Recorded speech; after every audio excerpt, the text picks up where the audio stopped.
Hello.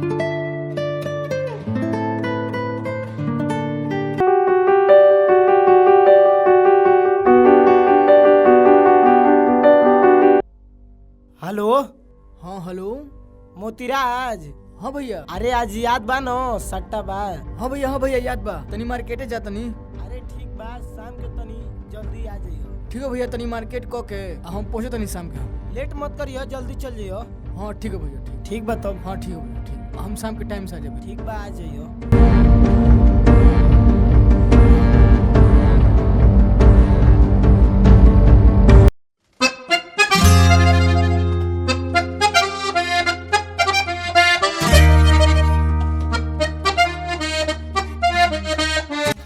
भैया वो बड़ी लाइन देती है। हाँ ठीक बा देखा तनी।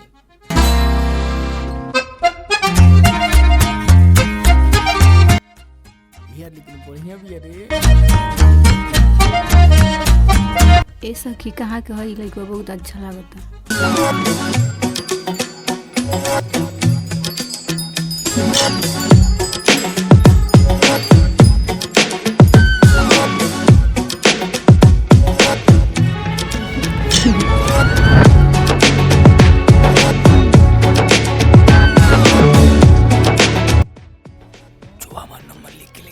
ठीक बा, लेके आओ। जो लाइन देता रे। बहुत ताकत रे सखी। अब इशारा करता।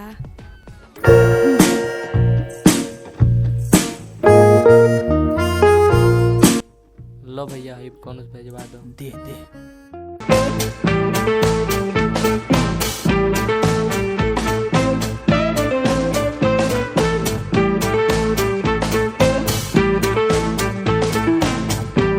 कौन चीज? जो बाबू ना हो जो सीढ़िया पर बैठल भी है ना बिजली वाली, वो कह दे के आओ। जो बाबू। हेलो हो देना। लइका तो बड़ी फास्ट हुआ है सखी, नंबर भेजवा दे। हाँ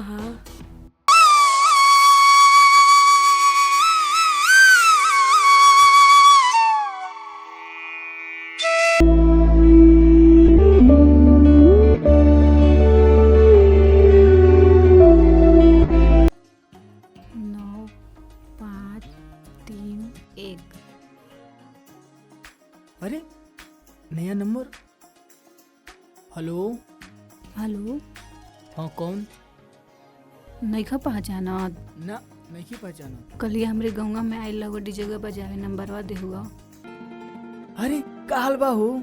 ठीक बा, तू बतावा अपन। सब ठीक बा हो। का होता? ताके अरे तोरा फोन के इंतजार करत रहनी हो। झूठा? अरे सही बोलते नहीं हो, विश्वास करो। अच्छा ये बताओ कि तारा परिवार में के बा? मम्मी पापा भाई बहन। और तारा परिवार में? हमरो परिवार में सब केहू बा। अम्मा बाड़ी, हमार पापा बने, भाई बने, सब केहू बा। हेलो। हाँ बोलो। ठीक बा, तब शाम के फोन करें। चलो ठीक बा, फोन करिए जरूर। बड़ी तेज भूख लगल बा, चली खाना खा ली।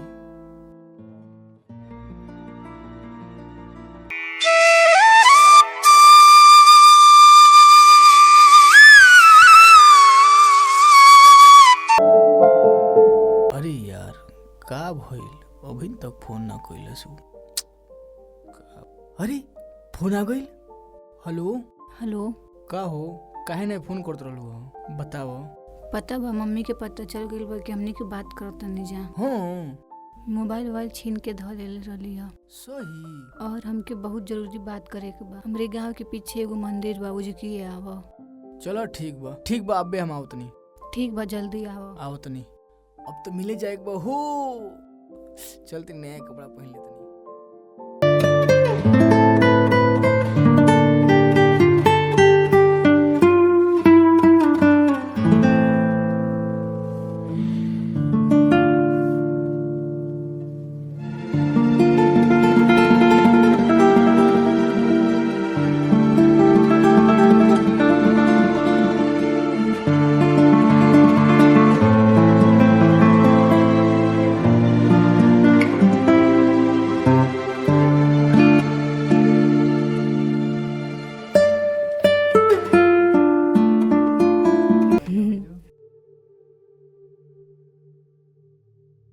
अबे सुनी सब ठीक बनो, काहे अर्जेंट बोललू हो? काहे सुनी का भइलो? काहे इतना टेंशन बढ़ू हो? अरे यार का बताई, मम्मी के पता चल गइल बा हमनी दोनों जाने के बारे में। फोन वोन सब छीन लेले बाड़ी। हम तहरी बिना नहीं रह पाए, हमके भगा के ले चला। मम्मी से बोलने या शादी खातिर मम्मी नहीं के माना। कहाँ भाग ले जी बताओ ना। फोन करा ना, तहार केहू दोस्त होई ओलो से पूछा। अच्छा ठीक बा, रुको, एगो हमार दोस्त बा, उससे बात करके देखत नहीं का कहता।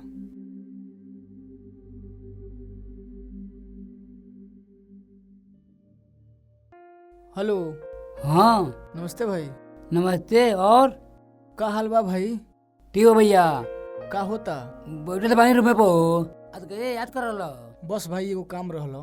बताओ। बस भाई हम तार लगावल चाहत नहीं। आओ मत नहीं भाई लेकिन एगो बात बा। का हो? हम एगो लेकिन लेके आवत नहीं भाई, मना मत करियो। लेखनी लगाओ तो। हाँ भाई। ए मेरे सुनाई बड़ी दिक्कत बा हो। प्लीज भाई बुला ले यार, कौनो रखत नहीं सुन के। अब तारा अलावा कौन बा बताओ। ठीक बा, आओ देखता नहीं। ठीक है भाई, जोन बा की अपन एड्रेस दो, हम काल सवेरे हमनी के पहुंचत नहीं। ठीक बा? ठीक बा, ई कॉल का फोन करिए मेरे पास। ठीक बा भाई, प्रणाम भाई। प्रणाम प्रणाम। देखो तो बात है, लेकिन लेके आते थे मेला। पहले नहीं फोन करते रहो, अब घर देवा तो फोन कैले बा। चलो ठीक बा, चंगतिया तरह कहीं परी हमके आवे दो। ठीक है बा। ठीक बा, सुनी बात हो गई बा। ये बेरा घरे जा। ठीक बा, काल हमनी के 8 बजे मिलल जाई। ठीक बा। ठीक बा, जा। ठीक बा, अपन ख्याल रखियो। ओके ओके।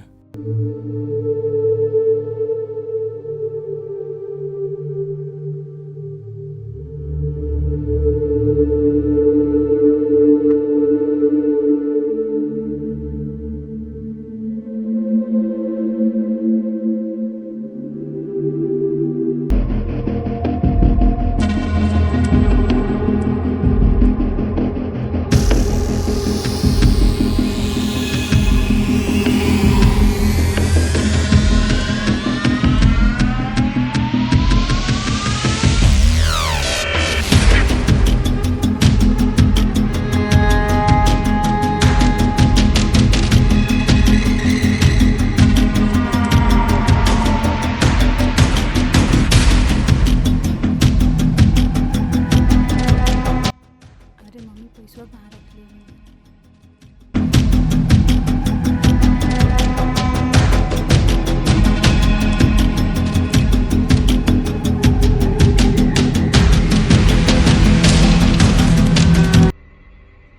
करे दीदिया कहाँ जाते रहे बैग उगले? अबे आओ तनी जातनी अपनी सहेली घरे, अम्मी आई तो बता दी है। हई बैग उगले के कहाँ जाते रहे ना सवेरे? अबे आओ तनी ना, अबे मारे में एक झापड़ बैठ चुपचाप, मम्मी आई तो बता दी है।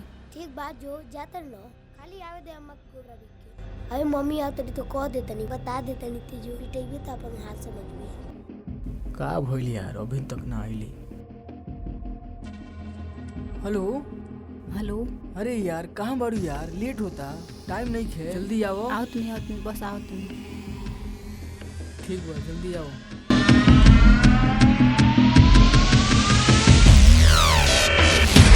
का यार इतना लेट कर दिलू बा?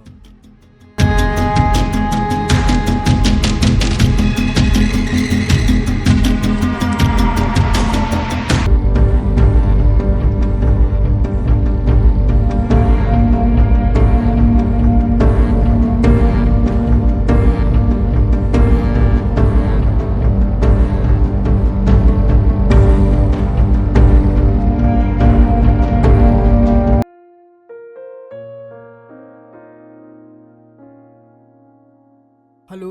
हाँ हाँ राकेश भाई कहाँ बड़ो? रूमा बनी। ये मत रूम के बगल में आयल बनी, आओ जल्दी। ठीक बा, रुको जा मांगनी। ठीक भाई आओ। अरे और भाई का दल बा? ठीक बा भाई, ठीक बा। नमस्ते भाभी। नमस्ते। आओ जा, चलो जा, पानी में पी ले जा रहा था। कौन दिक्कत नहीं भइलो? ना ही मर्द राकेश भाई, कोनो दिक्कत ना भइलो। खाओ भाई, गाँव में हल्ला खूब भइल हुई। कहाँ तो ले बड़ा भाभी के? अरे यार तोसे का छुपा बा, सब के मालूम हो गइल बा। कौनी गाँव तेरे 5 दिन चली ल। बस गाँव के बगलिए में। उधर कौन जरा होता प्यार हो गइल? बस डीजे गइले नहीं बजावे। हाँ। हमहू आँख मरनी, इहू आँख मरनी, हम नंबर देहनी, बस वही से प्यार हो गइल बस। लग चले 4 दिन में। हाँ आए बिल्कुल। तेरे घर के जान तक नहीं जानत? क्यों नहीं जानत, हमने के भाग के आइल बनी जा। ठीक बा, रह देता मैंने रह, आराम से जाइए। बस यार घर के नहीं खुलो जाना तो सब तू देख लियो। ठीक बा हम पानी ना चिंता ना लो। ठीक बा भाई।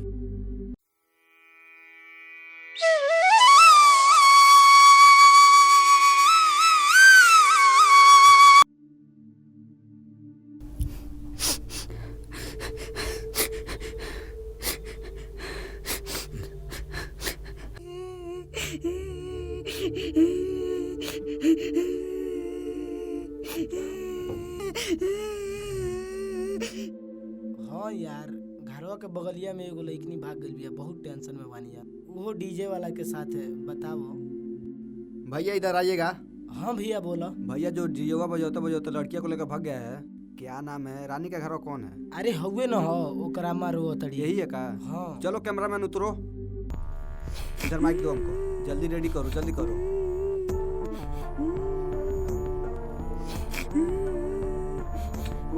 हेलो नमस्ते प्रणाम, आप सब कैसे हो? उम्मीद करते होंगे अच्छे होंगे और अच्छे भी होने भी चाहिए। आप सबको दिलबर फिल्म स्टूडियो में स्वागत है। आइए हम किसी से मिलवाने जा रहे हैं जो डीजे बजाकर शादी कर लिया है लड़का, उसके माँ से मिलवाने जा रहे हैं। लड़की की माँ है यह। आइए इनसे बात करते हैं।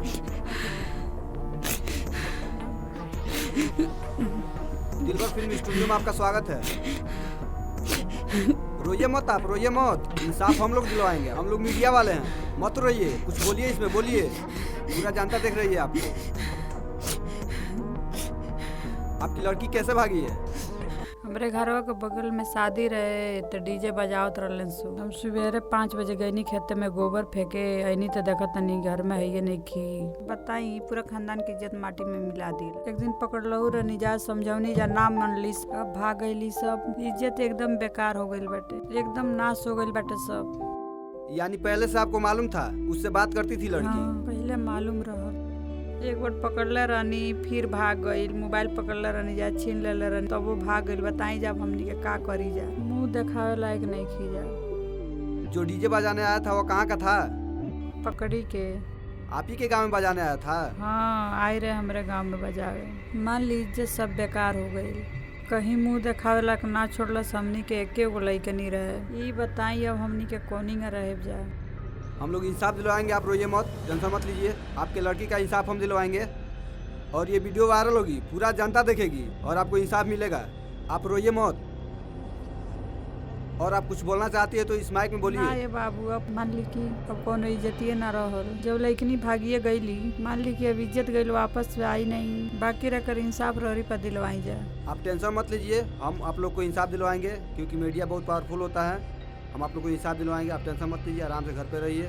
बताई जाए अब हमनी के का करी जाए। अब रही पर बताई जाओ, करी पापा के पता चल गई, बताई उनके तबीयत खराब रहेला। बताई जाऊ तो चल गई, भागे के भाग गई। हमनी के ऊपर लोग थू थू करत अटे, या कोनी के बाहर निकली जा। आज के लिए इतना ही है। बने रहिए दिलबर फिल्म स्टूडियो में, अगले वीडियो में मिलेंगे। धन्यवाद।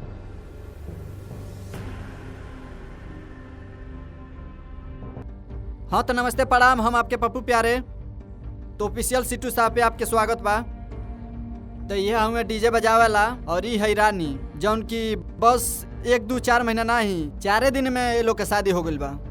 वो डीजे बजावेला के साथ में भाग के 2 टू में ये लोग से पूछा तानी कि का ये लोग के आगे करे के बा और बातचीत करवा तानी। 4 दिन में एक बेर आँख खाली, आँख में इतना प्यार बा कि एक बेर आँख मार देना तो प्यार हो गई। वो 4 दिन में भाग के शादी भी कलल बा लोग।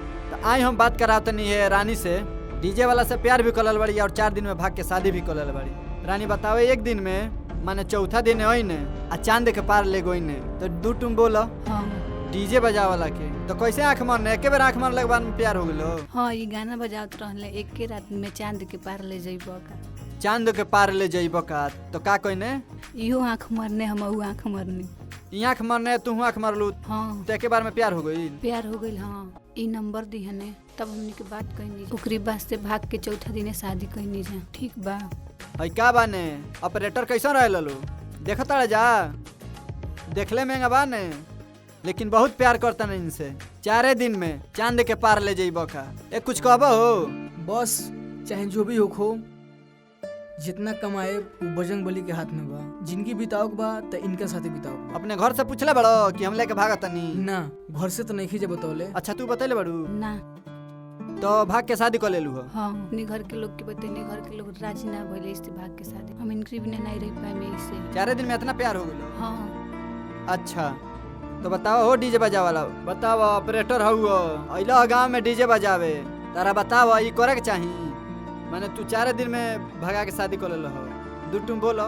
बस प्यार करे नहीं जा हमनी के, और प्यार में डीजे उजे कुछ नहीं देखल जाला, ई पसंद बाड़ी सब बम बम बा। अच्छा ऑफर मिल रहा का कहीं से हो? 4 दिन में शादी हो गलो? बस इनके हम पसंद आ गई नी, ई हमके आँख मरली, हम इनके आँख मरनी, प्यार हो गई, भाग के जलंधर में शादी कर लेनी जा। पहले तू नंबर देलू कि ई देहने? इहे देहने। अच्छा पहले से देखले रहलू काम उनके?